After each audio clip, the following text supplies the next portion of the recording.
Welcome to Season 2 of Chuffed Adventures. This episode I head back to the land of Oz to work for a few weeks and visit my darling family.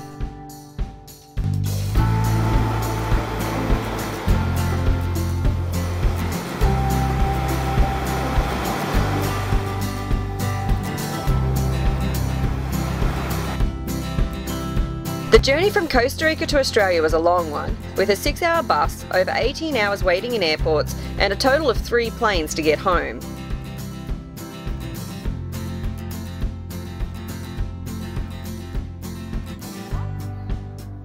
You're a whopping big boy, huh? Your little friend down there. It wasn't long before my dad took advantage of having a helper around the house and got me up on the roof. Went to a nice fancy ball last night with the family. Now I'm back in my element helping Dad run a new electrical cable through the roof and down to the circuit breaker. Sometimes learning some stuff on the boat comes in handy even on land.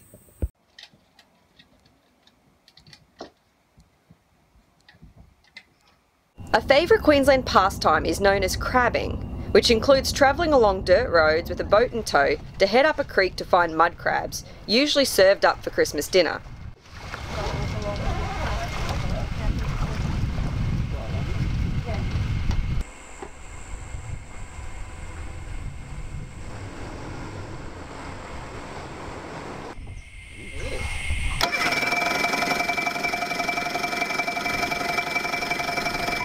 Come on, Merc.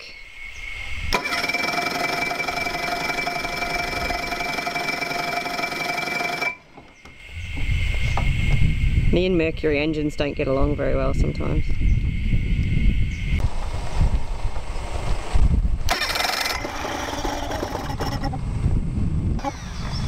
Probably just said spluttered now. What a bugger of a thing!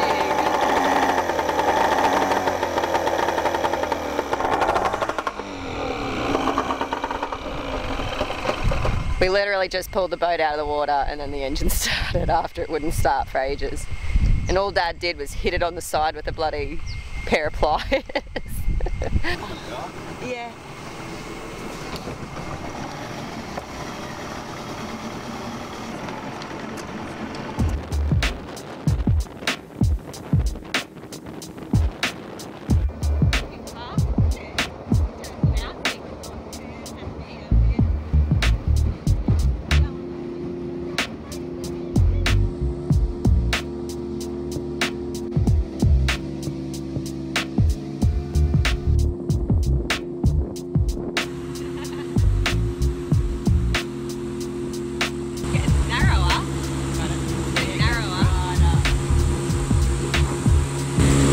This is a secret spot, so don't tell anybody.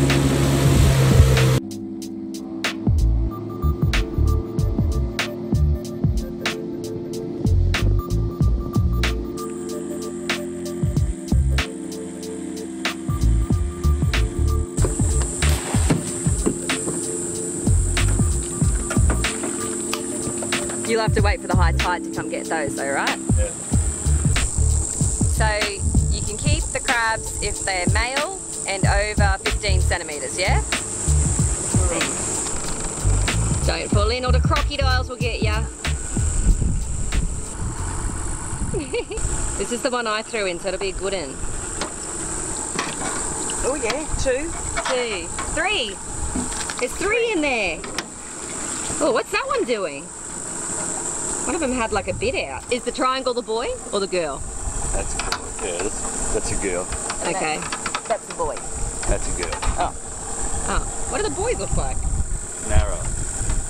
Oh, okay. You're going to get them out. Oh, yeah. You can see that. Oh, okay. And then this is the boy. So the girl goes back in? Yeah. Oh, yeah. And then there's the boy.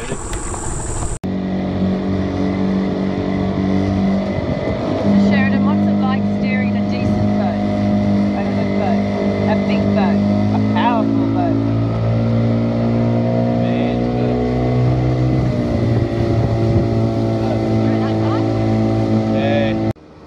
Lucky for all the crab bachelors out there, we didn't get any keepers, but it was great to be out on the water again with my family.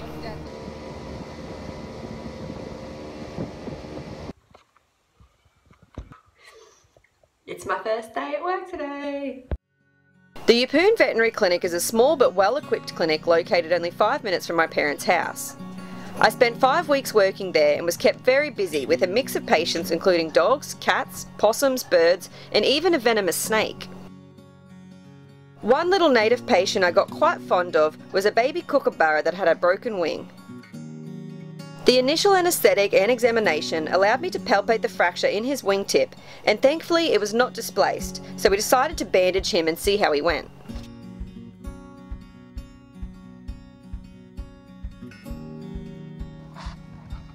And your bandage looks good. Oh, little man. Over the next 4 weeks he came in for bandage changes, and before I left I was able to take his bandage off. He'd even been adopted by some local kookaburras at his rehabilitator's house. You gonna bite me? I bet you would. As you all know, Australia is the land of things that can kill you, but you may not have known we have a tick that can completely paralyse and kill a full-grown large dog. I saw many cases of tick paralysis over the 5 weeks, with dogs completely unable to move for days. Luckily there is an antitoxin that helps to prevent further deterioration and speeds up recovery, but can still take many days for these dogs to be back on their feet. But it wasn't all work and no play, as I spent many nights of the Christmas period hanging out with my ever-talented group of extended family. Yes, through that old leg over the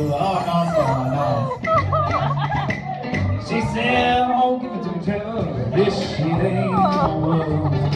Now put a ring on this thing. Words and words.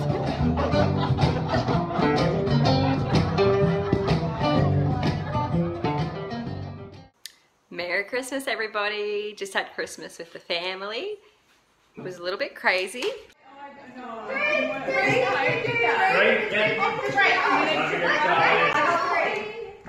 Just want to say Merry Christmas to everybody. Hope you're enjoying Australia, and back to the videos.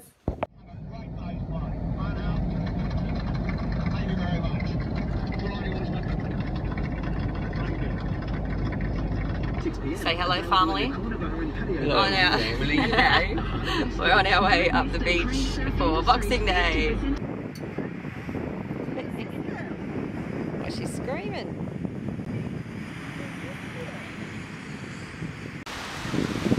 As seen on TV, easy fill. Oh, she's getting there.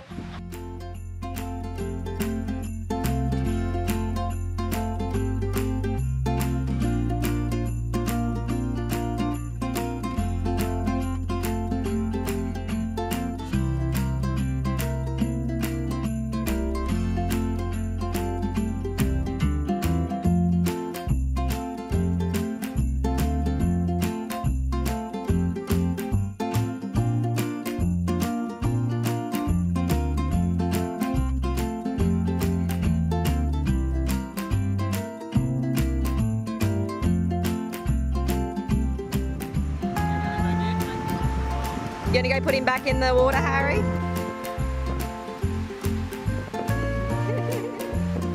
Harry's the fisherman of the family. He's got another one. A day at the beach in Australia just isn't complete without somebody getting bogged. Get him out, yeah.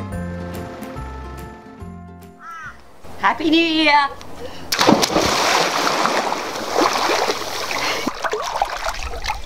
Hello Chuffed Crew, welcome to 2018.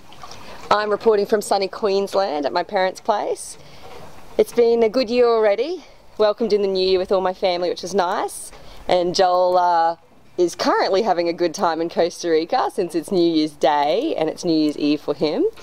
He's out and about with his friends, so he's having a great time. So, new plans for 2018. We're hoping 2018 can be an even more chuffed year than 2017. And yeah, we wanted to give you guys a bit of an update on what's going to be changing and our future plans a little bit. And maybe give you guys a little bit of inspiration to, you know, make your 2018 a chuffed one as well. Alright, let's do it. Right, so first thing to talk about is the changes from weekly Patreon to monthly. So now people can pledge monthly instead of weekly. We've kept the rewards the same because we want people to still, I guess, get a chuffed feeling back when they're donating to us. But the main reason we changed is because it seemed that people were getting charged more fees when they were giving to us weekly instead of monthly, so we're hoping that reduces the fees.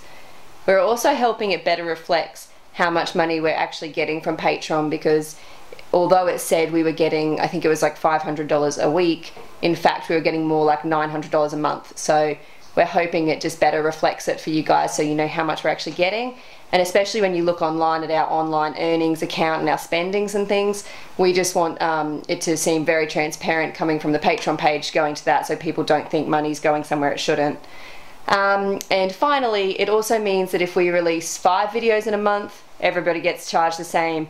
And at the same time, if we release 3 in one month because we've been really busy with some animal work, or perhaps we're somewhere we can't get good internet, you know, we still get the same amount of donations. So I think it'll just make it easier for everybody. Second thing we wanted to talk about was some of the changes we're thinking of making to videos in the new year. Nothing too crazy. You'll still be getting episodes from us as normal, but we're thinking we'll do a few more of these type of videos where you just get to interact with us a little bit more one-on-one. Some maybe learning videos about stuff we do on the boat that's a little more specific, maybe some more animal videos, just really short little clips that are easy for us to put together about a specific subject. So if there's anything you'd really like to see, like a recipe, or you know, a certain talking about a certain animal case we've seen, yeah, we basically will put it into a bit of a shorter video that we can release more frequently for you guys as well. So we're thinking that could be something fun.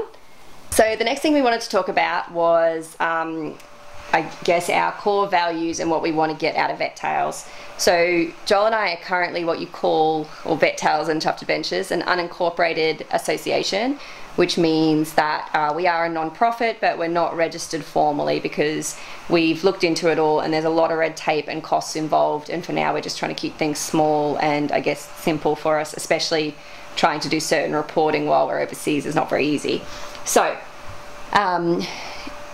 what all that means, I guess, though, is that we still have come up with a set of core values and mission statements, just like a formal charity would.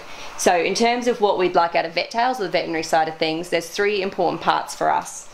The first is education. So you know, we want to educate the local people we visit so that they can continue caring for the animals better than before we came. We want to educate the local animal staff, so the veterinarians, zoo staff, doing things like enrichment workshops and lectures like we've done in the past, because again, they're the ones who can really help continue the work we do long after we're gone. And finally, through recording everything, we're hoping we're educating the viewers and the wider public as well about the problems that animals in these areas are facing and the work we're doing. So I guess that's the 3 components of the education. The second is obviously the provision of veterinary care. So that's through directly treating the animals, doing the spay and neuter campaigns, visiting wildlife sanctuaries and things like that. And I guess the final important part of our mission statement for us is we wanted to have the adventure and freedom of living the life we live. You know, being a veterinarian and working 9 to 5, as I'm sure a lot of you guys know, can be really stressful, and part of what we're doing is to, I guess, have a more stress-free life and to be able to live and enjoy life more while we're giving back and doing the things we love. So that's a really important part for us as well. So I guess in terms of the important things that we want to be able to give back to you guys is we want to have a lot of integrity and transparency, which means you guys can always access our spendings and income every month, because we want you to know where the money that's getting donated to us goes. It will only ever go towards our, I guess, living expenses to keep the clinic running. So that's boat maintenance, our basic food costs, and all of the veterinary supplies. Are basically just the things we really need to keep running. It won't go towards things like our holiday time, eating out, drinking, that kind of thing. So definitely check out the website if you want to see where things go. So core values, the biggest one is long-term change for animal health and welfare. So that's our biggest goal. We really believe in the One Health policy, which basically is that through improving the lives of the animals we encounter, we can improve the environment and improve the lives of the humans in the area as well. So that's something that's really important for us, and especially with the spay and neuter campaigns. We hope through reducing dog populations, we're then helping improve wildlife populations, we're helping prevent the destruction of the environment, and we're improving the lives of the local community because they're not having as many dogs on the street that are taking up resources. And also there's less disease in the area as well, so that's very important for us. The commitment, so that's something, commitment's really important to us. Our commitment obviously to our followers, but also to the places we visit, and that's why we aren't visiting a huge number of places in a short time, because we want to stay somewhere long enough to make a true and lasting difference. So that's very important to us. So I'm heading back to the boat mid-January, and yeah, we'll be going from there. So I hope you guys have had a happy new year. I hope you've enjoyed this one-on-one. I know it's a little bit different to what we normally do, but we just wanted to, I guess, touch base with everybody and let everyone know what our plans are and what we're doing. And you'll obviously be seeing more of Joel again soon. Right, guys, I think that's it. So until next time, as always, stay chuffed, and I hope you guys can make 2018 your year. You know, you've got to do what inspires you and what makes you happy. So get out there and do it this year, guys. I hope it's the chuffedest one yet for you all. See ya. Join us next episode as I continue to explore the beautiful backyard of the Capricorn Coast and get to work saving a native possum and her baby. Thanks to everybody who supported us last year and continue to support us this year. And until next time, stay chuffed, everybody.